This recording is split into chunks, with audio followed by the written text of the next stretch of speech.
नमस्कार स्टूडेंट्स, स्वागत है आप सभी का आपके यूट्यूब चैनल में। आज बात करेंगे हम इंग्लिश में इडियम्स एंड फ्रेजेस की। जैसा कि आपको पता है कि आपकी इंग्लिश की क्लास सेम टाइम रहता है इसका, तो बात करेंगे आप इडियम्स एंड फ्रेजेस की, जो आपके इंग्लिश के सिलेबस के अकॉर्डिंग बहुत ज़्यादा इम्पोर्टेंट है। क्योंकि एग्ज़ाम में आपकी जो CSF जो फायरमैन का जो एग्ज़ाम आ रहा है, अपकमिंग एग्ज़ाम है, उसमें पूछना ज़रूर है। मतलब एग्ज़ाम में पूछा जाता है, और इतना नहीं कि हार्ड लेवल नहीं आएगा आपका, मतलब बहुत नॉर्मल सा रहेगा। आपको बस क्या करना है कि आपको पढ़ना ज़रूर है, इडियम्स को पढ़ना है, उनका मीनिंग समझना है, और मीनिंग के साथ साथ आपको क्रॉस करना है, मतलब आपको काटना ज़रूर है। आपको यहाँ पहला जो पॉइंट प्लस पॉइंट होता है, आप पहले मीनिंग समझेंगे और उसके बाद फिर काटना शुरू करिए। मतलब क्रॉस जो गलत है उसको पहले काट दीजिए, ठीक है। जैसे अगर हम बात करें, हम चलें आगे की तरफ। जैसे मान लो कि आपके यहाँ पहला क्वेश्चन दे रखा है इस सिंक और स्विम, तो इनका जो मीनिंग है ना, और उसमें से ये देखिए कि ये हो नहीं सकता, मतलब जो हो नहीं सकता ऑप्शन उसको पहले काट दीजिए, ठीक है। तो बात करते हैं हम इडियम्स एंड फ्रेजेस क्या होते हैं। मुहावरे और लोकोक्तियाँ क्या होते हैं। मुहावरे और लोकोक्तियाँ आपने हिंदी में तो बहुत पढ़े हैं। आप बात करेंगे इंग्लिश में क्या है कि इडियम्स एंड फ्रेजेस वही सेम जैसे हिंदी में होते हैं, वैसे ही मीनिंग इनका सेम हिडन होता है, सेम मीनिंग होगा इनका जैसा हिंदी में होता है। जैसे सिंक और स्विम है, सिंक और स्विम का मीनिंग होगा कोई ना कोई, उसका रिलेटिव मीनिंग आप यहाँ से लगाएंगे आंसर, ठीक है। तो बात करते हैं हम, पहला है आपका इडियम्स। यहाँ है सिंक और स्विम। क्या है? सिंक और स्विम। और सिंक मीन्स होता है डुबोना और स्विम मीन्स होता है तैरना, ठीक है। अब इससे मतलब क्या निकलता है? क्या ऐसा हो सकता है कि वो डूबना और तैरना का मतलब कुछ ऐसा हो? जी नहीं, उससे रिलेटेड कुछ बताना है। मतलब सिंक और स्विम दोनों आ चुके हैं, डूबेंगे भी और आप तैरेंगे भी। अगर मान लो कि आपको एक नदी में गिर डाल दिया जाए तो आप क्या करेंगे? अगर तैरना आएगा तो आप तैरेंगे, नहीं तो आप डूब जाएंगे। मतलब यहाँ मीनिंग क्या होता है? क्या ऐसा होता है कि स्टार्ट स्विमिंग ट्रेनिंग? जी नहीं, मीनिंग नहीं, ये नहीं है। यहाँ जो मीनिंग होता है वो होता है कि फेल और succeed entirely by one's own efforts. ये क्या है? मतलब कोई व्यक्ति एक बार में एफर्ट्स लगाए, अपना पूरी तरह से जान जोखिम रखकर बिल्कुल रख दे, और उसमें क्या है, या तो वो फेल होगा या सक्सीड होगा, मतलब या तो उसको सक्सेस मिलेगी या फिर फेल हो जाएगा। ये यहाँ ये नहीं है कि स्टार्ट स्विमिंग ट्रेनिंग कि मतलब उसको सिंक मीन्स डुबोना, स्विम मीन्स तैरना होता है। क्या ये रिलेटेड ऐसा हो रहा है कि मतलब स्विमिंग ट्रेनिंग स्टार्ट करो? नहीं, ऐसा वर्ड नहीं होता। इनका हिडन मीनिंग होता है, जैसे कहते हैं ना कि पहेलियाँ जो बुझाते हैं, कि मतलब कुछ ऐसा बोलते हैं और फिर उसके बाद रिजल्ट कुछ और निकल के आता है, ठीक है। तो यहाँ ईडियम्स का मीनिंग यही होता है कि आपको यहाँ समझना होता है कि वो कहना क्या चाह रहा है, आपको इनडायरेक्टली कहना क्या चाह रहा है, ठीक है। तो यहाँ जो सिंक और स्विम है, यहाँ कह रहा है कि फेल और succeed entirely by one's own efforts, मतलब उसका खुद का एफर्ट होना चाहिए, खुद वो अपने प्रयास करे, ट्राई करे, तो वहाँ या तो वो फेल होगा या सक्सीड होगा। तो इसका क्या होगा? ऑप्शन नंबर सी सही हो रहा है, ठीक है। टू लाइव और डाई, या तो मरे या जिए, ऐसा नहीं होगा। डूब, अच्छा देखो एग्जामिनर ऐसा भी कर सकता है कि जैसे सिंक है, सिंक में से डुबोना होता है, तो मतलब ये तो मरना हो गया, स्विम तैरना हो गया, जी लिए, ऐसा भी नहीं है। आप ऐसे तुक्का नहीं लगाएंगे, ठीक है। तो आपको क्या करना है? आपको याद करना है और मेरे साथ बने रहना है। चलिए आगे हम चल रहे हैं, आगे क्वेश्चन देखते हैं, ठीक है। अगला है आपका नो द रोप्स। अब यहाँ बात करते हैं नो द रोप्स का मीनिंग क्या है। मीनिंग क्या है? Know the ropes. रोप्स क्या होता है? रोप्स क्या होता है? रोप्स होता है आपका रस्सी, बोल दो, ठीक है, रस्सी है, थ्रेड बोलते हैं, ठीक है। अब रस्सी का मतलब है रस्सी को जानना, ऐसा कुछ मीनिंग नहीं होता। रस्सी को जानना कोई मीनिंग थोड़ी नहीं होता। अब इसका जो सही मीनिंग होता है वो क्या होगा? यहाँ होता है be informed about the details of A situation और टास्क। क्या है? Be informed about the details of A situation और टास्क, मतलब किसी स्थिति या किसी काम के बारे में उसकी डिटेल्स प्रोवाइड करना, ठीक है। यहाँ ये नहीं कि रस्सी का मतलब ये हो जाएगा कि मतलब कुछ ऐसा, क्या ऐसा हो सकता है इन्वॉल्व इन अवॉइडेबल फाइट, मतलब कोई ऐसी फाइट में इन्वॉल्वेशन हो, या फिर इसमें लिखा हुआ कि remain silent one's comfort zone, मतलब कंफर्ट जोन में साइलेंट रहना, ये भी नहीं है। तो इसका जो सही मीनिंग है वो आपको याद रखना है। तो यहाँ ऑप्शन नंबर डी सही होता है कि be informed about the details of A situation या फिर और टास्क। ठीक है, अब आप आगे चल रहे हैं। आगे आपका वर्ड है, आगे वर्ड है आपका कट द मस्टर्ड। अब क्या कहेंगे इसको? कट होता है काटना, मस्टर्ड होता है क्या? सरसों। क्या ऐसा होता है कि मतलब सरसों का काटने का कोई, बताइए, सरसों को काटने का कोई मैटर ऐसा कुछ होता है कि मतलब मुहावरे में काट द मस्टर्ड, मतलब मस्टर्ड को काट दो, तो क्या operate in a satisfactory manner होगा, achieve goals in unconventional ways, expand the horizon with a broader perspective और look out for minute details, मतलब एक कुछ देर के लिए देखना। यहाँ आपको मीनिंग निकालना होगा या फिर आपको याद रखने होंगे। ठीक है, जैसे बोलने कि धूल में लट्ठ लग जाना, तो इसका मतलब क्या है? ये आप हिंदी में पढ़ते हैं ना, तो वही सेम चीज़ है कि मतलब उनका मीनिंग निकालना। तो यहाँ जो मीनिंग होता है वो होता है कि operate in a satisfactory manner, operate in a satisfactory manner. यहाँ आपका ऑप्शन नंबर ए राइट होगा। ठीक है, अब हम चलें आगे। अगला है vote with one's feet.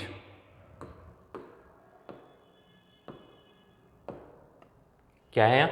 Vote with one's feet, क्या मीनिंग हो सकता है? क्या ऐसा हो सकता है कि cover a good distance by 1 feet, मतलब एक दूरी को 1 फीट से कवर करना, मतलब एक पैर से 1 फीट नहीं हो सकता, 1 फुट होगा वैसे भी ये, क्योंकि फुट आपका सिंगुलर होता है और प्लूरल में फीट होता है। ठीक है, तो यहाँ ऐसा होता है कि एक डिस्टेंस को कवर किया जा सके एक पैर पर, एक पैर को बंद फोल्ड कर लिया और एक पैर से आप कवर कर रहे हैं, ऐसा हो सकता है क्या? दूसरा है कि participate in the elections by hook and crook, participate in elections by hook and crook, मतलब पूरी तरह से आप इलेक्शन में पार्टिसिपेट कर रहे हैं, क्या ये हो सकता है? चलिए, यहाँ जो बात करते हैं, यहाँ बात होती है कि आप to show one's displeasure by walking out, इसका मीनिंग क्या होता है? यहाँ जो वोट विद वंस फीट है, इसका मतलब होता है लीविंग एन ऑर्गेनाइजेशन,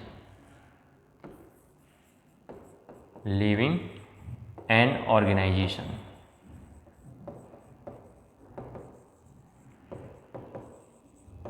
अब देखिए, इससे रिलेटेड बताइए कि अगर लिविंग एन ऑर्गेनाइजेशन मैंने मीनिंग बता दिया तो इससे कोई रिलेटेड आ रहा है आपका?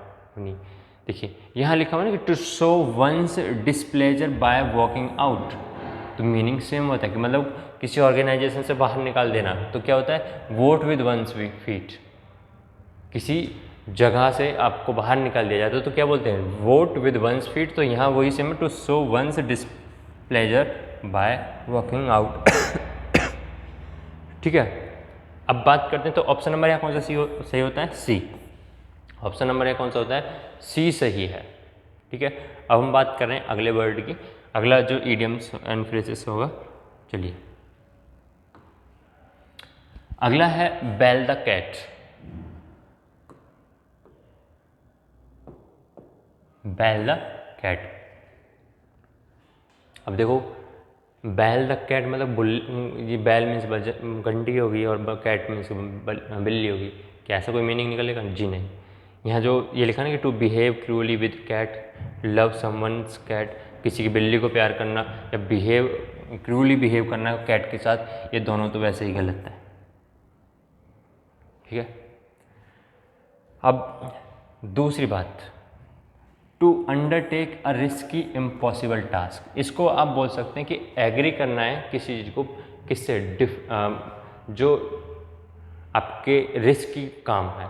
ठीक है, तो हम इसको एक वर्ड में हम बोल सकते हैं इसको कि एग्री विद,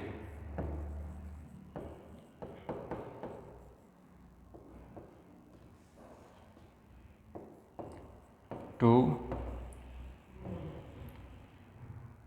परफॉर्म रिस्की और impossible task.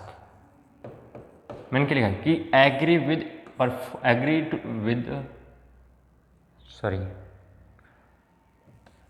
Agree to perform risky और इम्पॉसिबल टास्क। क्या है कि आपको रिस्की और इम्पॉसिबल, यानी कि जो आपको इम्पॉसिबल लग रहा हो, जो काम नहीं हो सकता हो या जिसमें रिस्क हो, जोखिम हो, वो काम के लिए आप एग्री हो रहे हैं। ठीक है, तो यहाँ बेल द कैट का मीनिंग क्या है? एग्री टू परफॉर्म रिस्की और इम्पॉसिबल काम। तो यहाँ ये लिखा हुआ है कि अंडरटेक ए रिस्की और इम्पॉसिबल टास्क। तो यहाँ ऑप्शन नंबर कौन सा सही होता है? Option number B.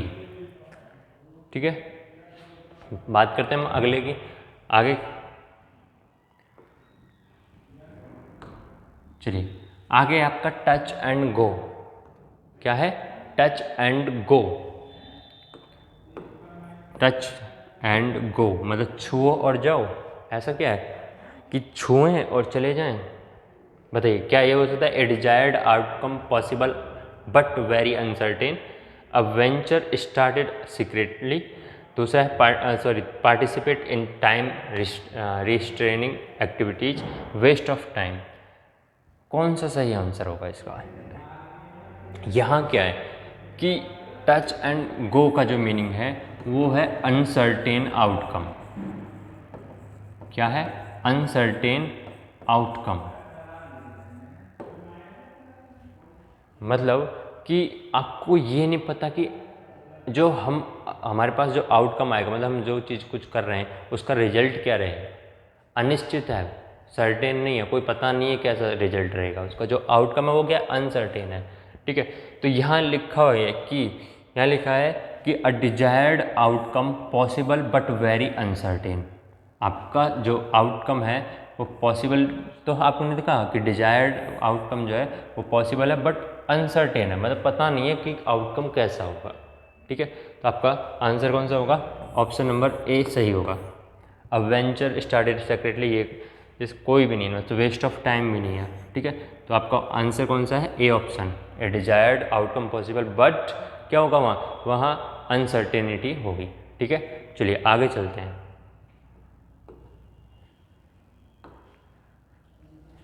चलिए,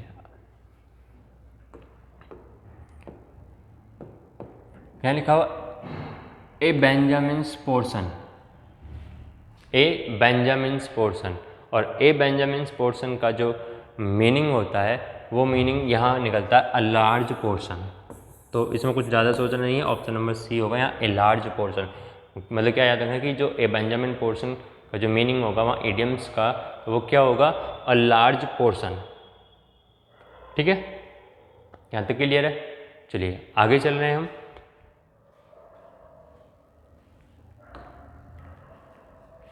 आगे है to put one's hand to plug.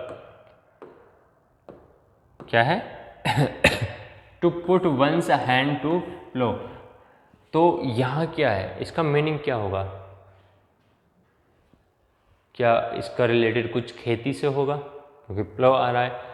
Hand मतलब पुट वन हैंड मतलब एक हाथ खेत उसमें देना, मतलब जो फ्लो होता है जोतने का, जोतना मतलब जोतना होता है खेत को। ठीक है, तो क्या ऐसा कोई मतलब किसान वाला काम है, फार्मिंग का कोई काम है? बताइए क्या मीनिंग होगा इसका?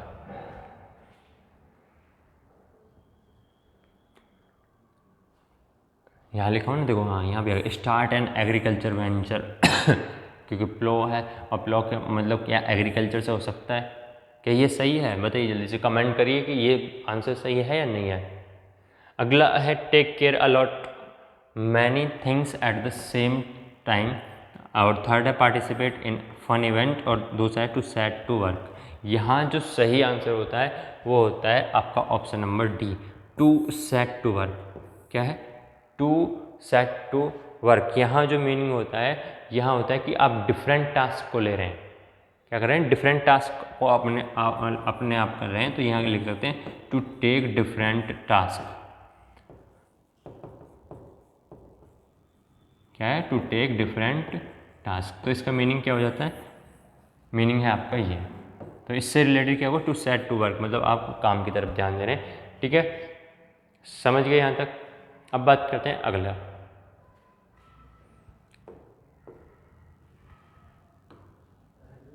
चलिए अब बात करते हैं कि आगे है reading between the lines. Reading between the lines मतलब लाइंस के बीचों बीच पढ़ना। कैसे? जैसे जब आपसे टीचर सुनता है तो आप क्या करते हो, आप ऊपर देखते हो कभी नीचे देखते हो, कभी ऊपर देखते हो कभी नीचे देखते हो, मतलब आपको क्या होता है, कन्फ्यूज रहते हो, याद नहीं आता आपको उस टाइम, तो आप क्या करते हो, ऊपर नीचे देखते हो। ऐसे यहाँ लिखा है कि रीडिंग बिटवीन द लाइंस मतलब लाइंस के बीचों बीच पढ़ना, एक लाइन ऊपर एक लाइन नीचे। अब इनके बीच क्या पढ़ रहे हो आप? कुछ भी नहीं। जब वहाँ कुछ होगा तभी तो। लाइंस के बीच बीच क्या है, यही तो लिखा है रीडिंग बिटवीन द लाइंस। क्या ऐसा होगा कि nuts paradise look for the meaning that is implied rather than explicitly stated. या दूसरा है be present at the right moment in a meeting. या फोर्थ लिखा हुआ है enhance your skill set and unconventional way. यहाँ जो मीनिंग होता है, इसका जो मीनिंग होता है वो होता है कि डायरेक्ट गिवन नहीं होता। क्या होता है? मीनिंग जो है डायरेक्ट गिवन नहीं होता। रीडिंग बिटवीन द लाइंस का मतलब होता है कि आपको जो मीनिंग है वो खुद निकालना होगा। इसका मतलब क्या होगा कि जो रीडिंग बिटवीन द लाइंस है, इसका मतलब ये कि आपको कुछ लाइन दी होंगी, लाइन में उसका जो डायरेक्ट मीनिंग नहीं होगा, उसका अर्थ जो है उसका आपको निकालना पड़ेगा कुछ अलग से। तो यहाँ जो है कि look for a meaning that is implied rather than explicitly stated, मतलब उसमें जो कहा गया है उससे रिलेटेड निकालना है आपको, डायरेक्टली नहीं देगा वो। ठीक है, तो आपका ऑप्शन नंबर कौन सा सही है? बी। ऑप्शन नंबर कौन सा सही है? यहाँ बी सही है। ठीक है, चलिए अब बात करते हैं हम आगे।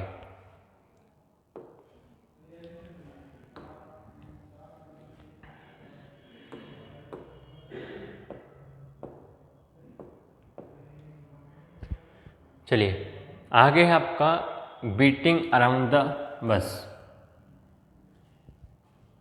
बीटिंग अराउंड द बस, इसका मीनिंग क्या? Avoid the main topic, to disclose a secret, remove obstacle from your way, being dedicated towards a greater goal. क्या मीनिंग होगा? बीटिंग अराउंड द बस, यहाँ जो मीनिंग होता है वो होता है अवॉइड द मेन टॉपिक। क्या होता है? अवॉइड द मेन टॉपिक, मतलब आप टॉपिक से भटक रहे हैं। क्या है? आप टॉपिक से भटक रहे हैं, तो avoid the main topic. Beating around the बस का यहाँ जो मतलब होता है वो होता है अवॉइड द, क्या होगा? Avoid the main topic. चलिए आगे हम बात कर रहे हैं। आगे to move heaven and earth. चलिए मूव करते हैं स्वर्ग और पृथ्वी। क्या मीनिंग है इसका? To move heaven and earth मतलब या तो अर्थ की तरफ जाइए या स्वर्ग की तरफ जाइए, इसने दोनों ही दे दिए कि to move heaven and earth. इसका मीनिंग क्या होगा? मीनिंग क्या है इस इडियम का? क्या ये होगा sway the momentum to turn the table, to do everything you can to achieve something, or third the over relay on conceived notion to get the work done, और fourth the over participate in an unconventional way।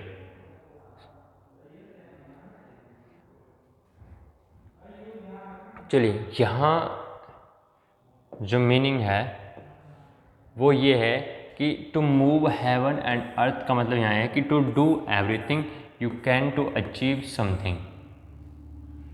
क्या है? Do everything you can मतलब जो आप कर सकते हैं वो करिए। क्या? Achieve something. क्या लिखा हुआ है बाद में? Achieve something. Do everything you can, जो आप करना चाहते हैं वो करिए, वो कर सकते हैं आप। अचीव समथिंग मतलब अचीव कीजिए उस चीज़ को। तो यहाँ क्या लिखा है? To move heaven and earth. ठीक है, आगे बात कर रहे हैं अगला। आगे आपका to pour oil on troubled waters. अगला जो आपका इडियम है वो है to pour oil on troubled waters. इसका मीनिंग क्या होगा बताइए, इसका मीनिंग क्या होगा? ऑयल क्या पानी में मिला दिया जाए, ऐसा कुछ? पानी में मिला दें इसको तो ऐसा कुछ निकलेगा? यहाँ ऑप्शन पढ़ लेते हैं। ऑप्शन है initial conversation with a stranger,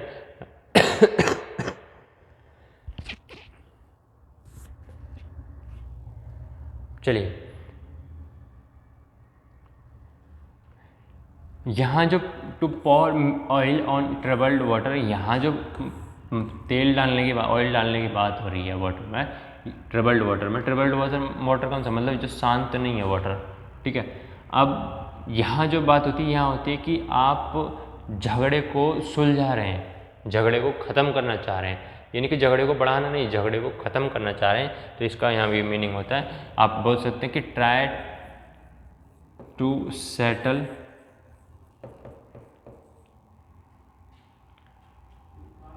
dispute.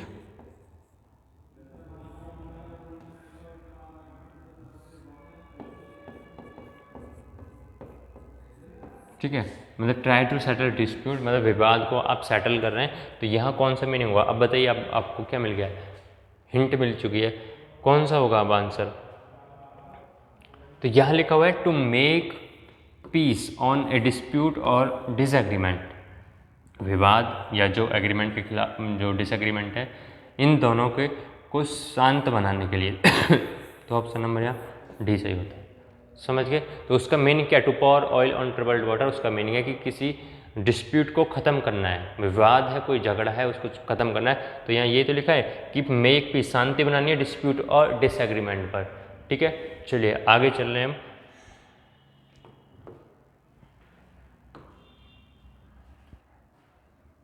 और आगे है ओपन पैंडोराज बॉक्स।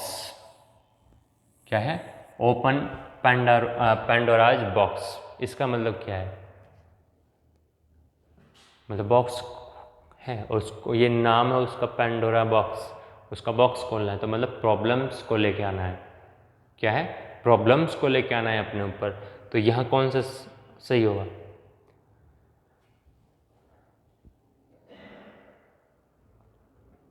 बताइए, पहला, दूसरा, तीसरा, कौन सा सही है इसमें से ऑप्शन? यहाँ जो सही होगा वो है option to find a source of great troubles and problems. इस वही तो बात होगी कि प्रॉब्लम्स को अपने सर लेके आना, तो ट्रबल्स एंड प्रॉब्लम्स कहाँ? Find a source of. तो यहाँ ऑप्शन नंबर सी हो रहा है, या happy by disturbing the share, ये नहीं हो सकता। ठीक है, तो आपका ऑप्शन नंबर सी है कि आप प्रॉब्लम्स को अपने तरफ लेकर आ रहे हैं। ठीक है, ओपन पेंडोराज बॉक्स। आगे हम बात करेंगे अगले वर्ड की, और अगला वर्ड है give cold shoulder. Give cold shoulder मतलब आप कंधा भी दे रहे हैं, कैसे? ठंडा कंधा। अब इसका मीनिंग क्या है कि आप गिव कोल्ड शोल्डर का मतलब क्या है? Intentionally ignore someone. जो राइट आंसर है वो है इग्नोर करना। क्या है? इग्नोर करना। गिव कोल्ड शोल्डर मतलब आप इग्नोर करना होता है इसका मीनिंग, और इग्नोर कर रहे हैं। तो यहाँ लिखा हुआ है इंटेंशनली इग्नोर समवन, मतलब जानबूझकर किसी को क्या करना है? नज़रअंदाज कर देना।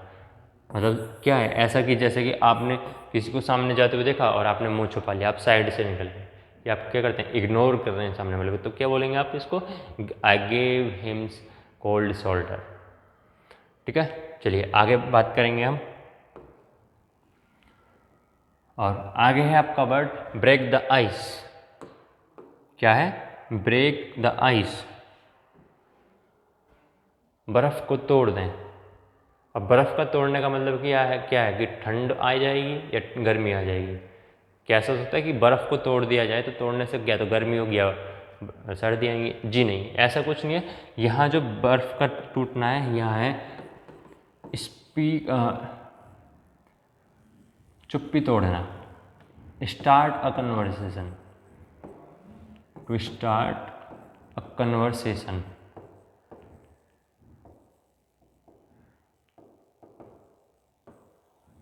ठीक है, तो यहाँ क्या है, यहाँ चुप्पी तोड़ना है, तो यहाँ कौन सा सही होगा बताइए। To make arrangement for a feast, initiate a social conversation और इंटरेक्शन। देखिए ऑप्शन नंबर यहाँ सी सही होता है कि to initiate a social conversation और इंटरेक्शन। क्या है कि सामाजिक, और क्या लिखा है, ये तो लिखा है इनिशिएट अ सोशल कन्वर्सेशन और इंटरेक्शन। आप इंटरेक्शन बनाइए या फिर कन्वर्सेशन करिए, तो वही सेम है, ब्रेक द आइस का मतलब। ठीक है, चुप्पी तोड़ना मतलब स्टार्ट कन्वर्सेशन। ठीक है, अब हम आगे बात कर रहे हैं अगला वर्ड। अगला वर्ड क्या कहता है, अगला वर्ड है it takes two to tango. It's take two to tango, दो बार टू टू हो गया। अब इस टू टू का मतलब बता दीजिए कि टैंगो जो है आपका यहाँ मीनिंग क्या होगा, सही मीनिंग क्या है यहाँ।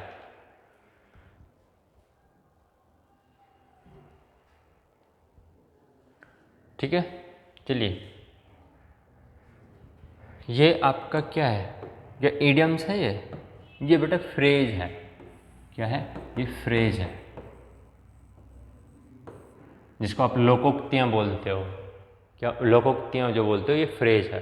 तो यहाँ इसका मीनिंग क्या होगा, क्या restrict the movement, went on a trip on a group of two. क्या आप गए हुए हैं ट्रिप पर दो लोगों के साथ, सॉरी दो ग्रुप के साथ। To hear rumours about the something और समवन, किसी के बारे में, किसी का के बारे में रूमर्स सुनना, समथिंग और someone.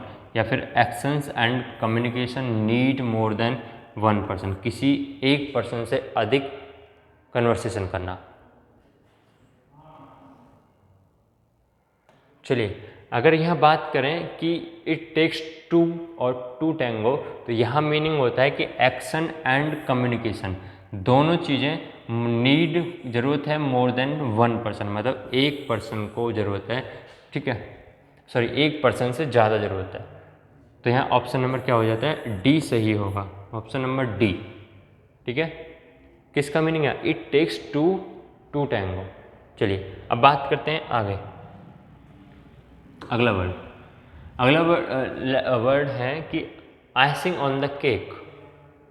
Icing on the cake, अब यहाँ कहने का मतलब कि केक में एक चीज़ और बढ़ा रहे हैं, ये आइस मतलब बर्फ। क्या हुआ हो रहा है, मतलब एक चीज़ का और आने से क्या हुआ। चलिए ऑप्शन देख लेते हैं। टू लर्न समथिंग फॉर्मली, कुछ फॉर्मली सीखना। An attractive but in essential addition और एनहेंसमेंट। चलिए बताइए क्यों। और तीसरा पॉइंट लिखा हुआ है कि to follow the rules strictly, और यहाँ क्या है कि रूल्स को फॉलो करें स्ट्रिक्टली। और चौथा पॉइंट लिखा हुआ है to make something useful by using waste product, मतलब कोई चीज़ यूजफुल बनाना वेस्ट प्रोडक्ट से। कौन सा सही होगा, जल्दी से बताइए कौन सा सही होगा। यहाँ पूछा है आइसिंग ऑन द केक, क्या पूछा गया है, आइसिंग ऑन द केक। तो यहाँ बात करते हैं, यहाँ an attract but an essential addition और एनहेंसमेंट, मतलब क्या है कि आप एक अट्रैक्टिव चीज़ बनाने के लिए कुछ चीज़ें उसमें क्या कर रहे हैं, ऐड कर रहे हैं। केक में आइस का मतलब क्या है, मतलब केक ऑलरेडी बना हुआ है, उसमें आइस लगाने का मतलब क्या हुआ, मतलब कुछ चीज़ें और बढ़ा रहे हैं आप। उससे क्या हो रहा है कि अट्रैक्शन बढ़ाने के लिए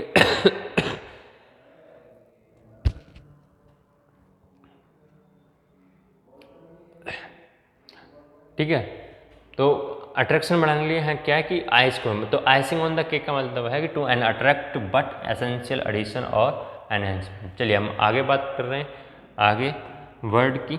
अगला वर्ड है आपका, अगला जो आपका इडियम्स एंड फ्रेजेस में से है वो है डेविल्स एडवोकेट।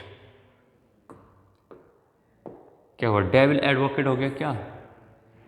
चलिए बात करते हैं डेविल से। डेविल आप समझते हैं, एडवोकेट आप वकील के लिए, तो वकील और डेविल्स का क्या मतलब होता है, दोनों का एक लिंकअप है।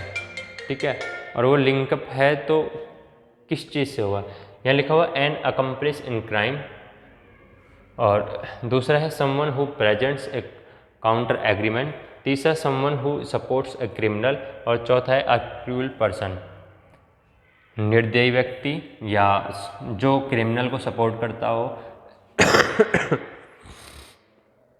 ठीक है। या फिर कोई ऐसा वो मतलब बोल सकते हैं इसको, जो विवाद जो होते हैं, जो विवाद होते हैं उन पर जो बोलना होता है वो, या फिर एन अकम्प्लिश इन क्राइम। तो यहाँ जो राइट आंसर होता है वो होता है बी, मतलब someone who presents a counter argument, जहाँ मतलब विवाद को सुना जाता हो, तो डेविल्स एडवोकेट होता है वो। ठीक है, आगे की बात कर रहे हैं हम। अगला वर्ड, तो अगला वर्ड है blessing in disguise. Blessing in disguise का मतलब है कि धूल में लट लग जाना।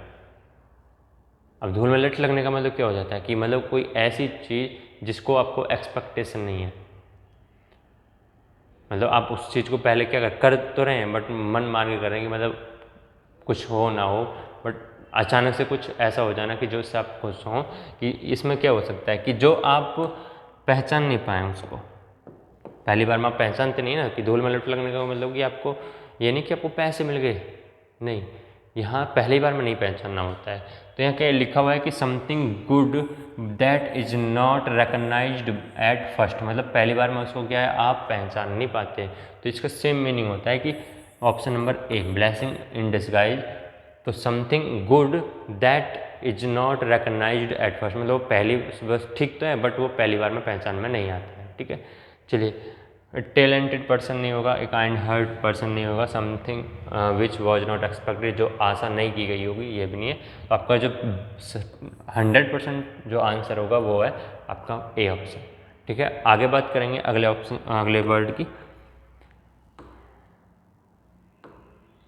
और अगला वर्ड है कैट गॉट योर टंग।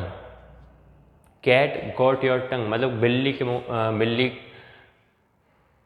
आपकी जीभ जो बिल्ली ने पकड़ रखी है, ऐसा कुछ है। बट यहाँ ऐसा मीनिंग नहीं निकाल सकते हम। यहाँ क्या है कि आप जो है ट्रांसलेट नहीं कर सकते इन चीज़ों को, आपको ट्रांसलेट नहीं करना, बस ये मेन समझना कि ये कहना क्या चाह रहे हैं। मतलब कैट जो है, कैट गॉट योर टंग, मतलब उसने आपकी जीभ का कुछ ऐसा रिलेटेड दिया हुआ है। तो मीनिंग क्या हो सकता है? क्या स्पीचलेस हो सकता है? जी, यहाँ वही चीज़ है, जो स्पीचलेस होगा तो जो इसका जो मीनिंग होगा कैट गॉट योर टंग, इसका जो मीनिंग होता है वो होगा स्पीचलेस। समझ गए? ठीक है, अब बात करते हैं अगला वर्ड। और अगला वर्ड है, अगला है लिखा हुआ है कि read the riot act. Read the riot act. अब ये एक्ट था, ठीक है, उसी से एक बना दिया है इन्होंने, रीड द रायोट एक्ट। इसका मीनिंग क्या होता है? To reprimand someone harshly. To reprimand someone harshly, इसका मतलब ये है कि आप किसी को बोल रहे हैं किसी काम करने के लिए, बट वो क्या कर रहे हैं एग्रीली, मतलब गुस्से भरे में। और उसके बाद मतलब इसमें ये मीनिंग निकलता है कि आप जो भी काम, मतलब जो भी आप उस सामने वाले से बोल रहे हैं वो एग्रेसिवली बोल रहे हैं, मतलब गुस्से में बोल रहे हैं, और उस काम को दोबारा ना करने की अपेक्षा करते हैं। ठीक है, तो यहाँ कौन सा सही होता है? यहाँ होता है ऑप्शन नंबर ए। कौन सा होगा? ऑप्शन नंबर ए।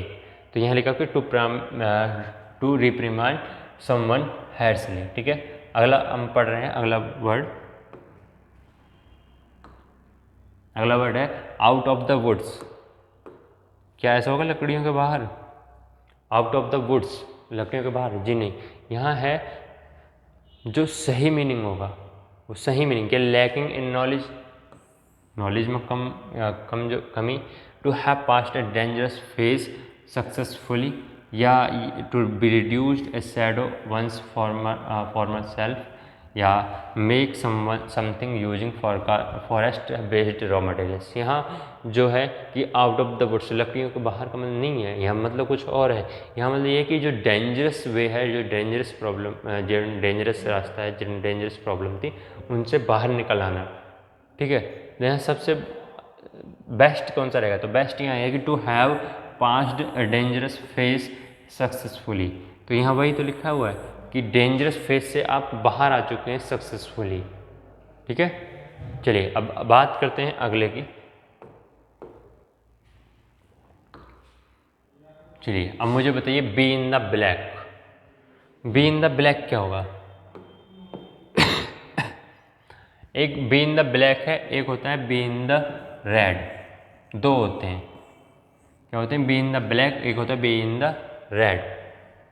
क्या होगा? टू बी सिक, बीमार हो जाना। To get involve in legal hassle, किसी लीगल हैसल में शामिल होना। टू अटेंड ए फनेरल, तो मतलब किसी का जो अंतिम संस्कार होता है उसमें शामिल होना। To make more than one, sorry to make more than the expenditure, खर्चे से ज़्यादा अधिक बनाना। अब यहाँ बात क्या करते हैं, देखिए जो बी इन द ब्लैक का मतलब होता है कि आप जो मनी है, क्या बोल सकते हैं? Earn more money, earn more money. ठीक है, किसके रिलेटेड देखेंगे? मतलब देखना है आपको खर्चे, खर्चे से ज़्यादा कम मनी अर्न करिए, तो ये होता है बी इन ब्लैक। तो राइट आंसर कौन सा होता है? राइट आंसर होता है आपका डी। क्या होता है? Option number D, to make more than the expenditure. मतलब आपको यहाँ अर्न मोर मनी करनी है, अर्न मोर मनी। अच्छा, अगर दूसरी बात करें हम, दूसरा हमने लिखा है रेड, बात करते हैं अगर रेड की, तो बी इन द रेड, इसका मतलब है उल्टा। यहाँ अर्न मनी था, यहाँ क्या क्या करेंगे? मोर एक्सपेंडिचर। क्या बोलेंगे? मोर एक्सपेंडिचर, मतलब खर्चा ज़्यादा करिए अकॉर्डिंग टू आपके क्या होना चाहिए? Spend money. यहाँ क्या था? यहाँ था अर्न मनी, यहाँ करना है स्पेंड मोर मनी। यहाँ क्या करना है? स्पेंड मोर मनी, मतलब पैसे को ज़्यादा खर्च करना है आपको, जितना तुम कमाते हो। That you earn, spend more money that you earn, मतलब जो आप कमाते हो उसको खर्च, उससे ज़्यादा खर्च करिए। ठीक है, दोनों समझ गए, बी इन द ब्लैक और be in the red.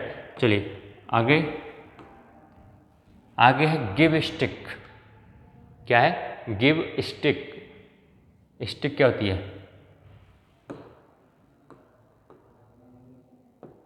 Stick होती है छड़ी। गिव क्या मतलब? To help, to praise, to punish, to criticise.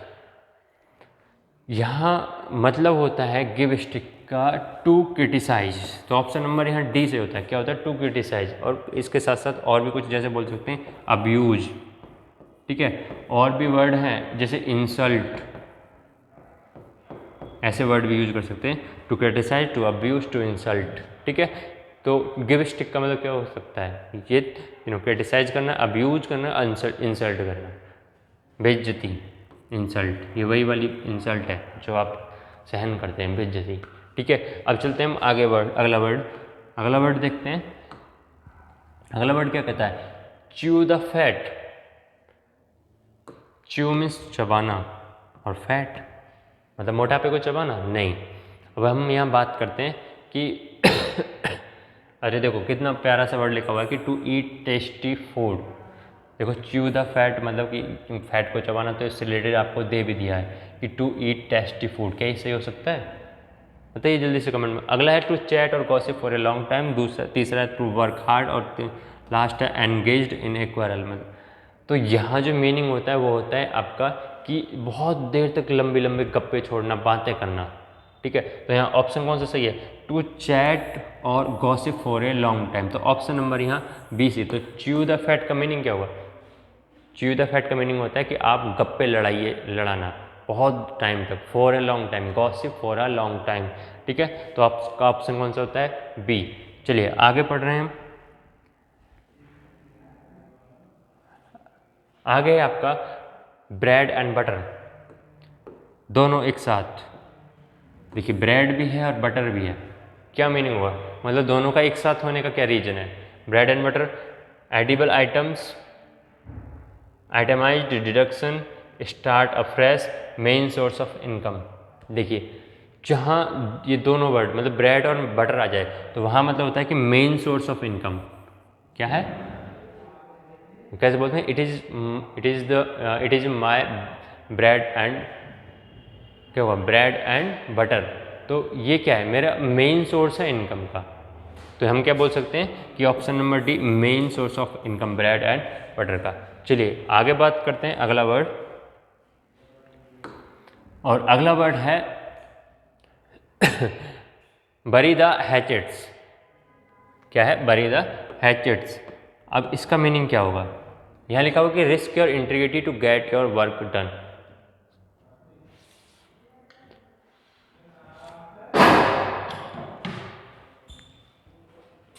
ठीक है, तो यहाँ जो मीनिंग है बरी द हैचेट्स, इसका मतलब होता है कि आपको झगड़े को ख़त्म करना है। क्या करना है, झगड़े को ख़त्म करना है। तो एंड ए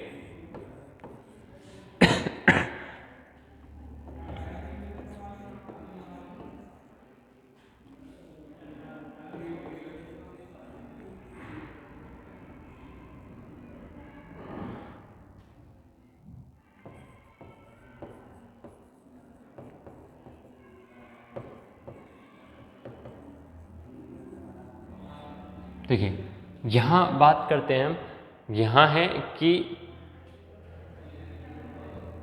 ई और है इसमें। ठीक है, यहाँ मीनिंग होता है कि आपको झगड़े को ख़त्म करना है और क्या करना है कि मिलना भी है। क्या बोला, यहाँ लिखा हुआ है ना कि एंड बिकम फ्रेंडली, मतलब आपको फ्रेंडली भी हो जाना है। तो ऐसा कोई मीनिंग है, हाँ जी, ये रहा आपका है and A conflict and become friendly. तो ऑप्शन नंबर यहाँ कौन सा सही है, सी। आप तो आपका मीनिंग ऑप्शन नंबर होता है सी सही। चलिए आगे देखते हैं। आगे है आपका बेड ऑफ थॉर्न्स। क्या है, बेड ऑफ थॉर्न्स, किसका, कांटों का बेड। इसका मतलब क्या होता है, मतलब परेशानी। कांटों का बेड का मतलब ये तो परेशानी, और परेशानी से यहाँ क्या लिखा हुआ है कि फुल ऑफ डिफ़िकल्टीज। तो ऑप्शन नंबर यहाँ ए ही सही होता है, पहला ही, फुल ऑफ डिफ़िकल्टीज। समझ गए क्या है, मतलब बेड ऑफ थ्रोन्स मतलब कांटों का बेड का मतलब क्या होना चाहिए, ये तो होना चाहिए कि फुल ऑफ डिफ़िकल्टीज, बहुत सारी परेशानियों से भरा हुआ। ठीक है, चलिए आगे बात करते हैं। और आगे आपका बैक ऑन वंस फीट। क्या लिखा हुआ है, बैक ऑन वंस फीट मतलब एक पैर पर आ जाना। अब एक पैर पर आ जाने का मतलब क्या होगा, venturing into different avenues to be healthy again after sickness. Poetry ये लिखा हुआ है सोफिस्टिकेटेड और टेंट्रम्स। और डी है आपका अर्ली टेस्ट ऑफ सक्सेस। तो इसका जो राइट आंसर होगा वो क्या है, बैक ऑन वंस फीट मतलब एक पैर पर आ जाने का मतलब यह होता है कि आप पहले बीमार होने के बाद आप हेल्दी हो गए। ठीक है, तो यहाँ क्या होगा, to be healthy again after sickness मतलब बीमार होने के बाद आप फिर से हेल्दी हो गए। तो आपका ऑप्शन नंबर ए, मतलब आप बीमार नहीं हैं, मतलब पहले बीमार के बाद आप फिर से हेल्दी होना, ये आपका बैक वंस ऑन फीट।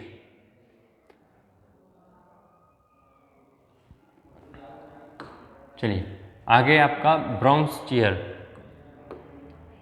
क्या है, ब्रोंक्स चीयर, और यहाँ इसका मीनिंग एक साउंड से रिलेटेड है, ब्रोंक्स चीयर। और उसका जो मीनिंग होगा वो है कि to cheer for an opponent team recognising their play. क्या ये हो सकता है जी नहीं, ये नहीं है। इसका जो मीनिंग होगा to cheer sarcastically, to cheer sarcastically. तो इसका मीनिंग होता है आपका ऑप्शन नंबर सी। ठीक है, चलिए आज की क्लास आपकी यहीं समाप्त होती है। मिलेंगे आपको अगली क्लास में कुछ नए टॉपिक के साथ। ठीक है, तब तक के लिए बने रहिए, धन्यवाद।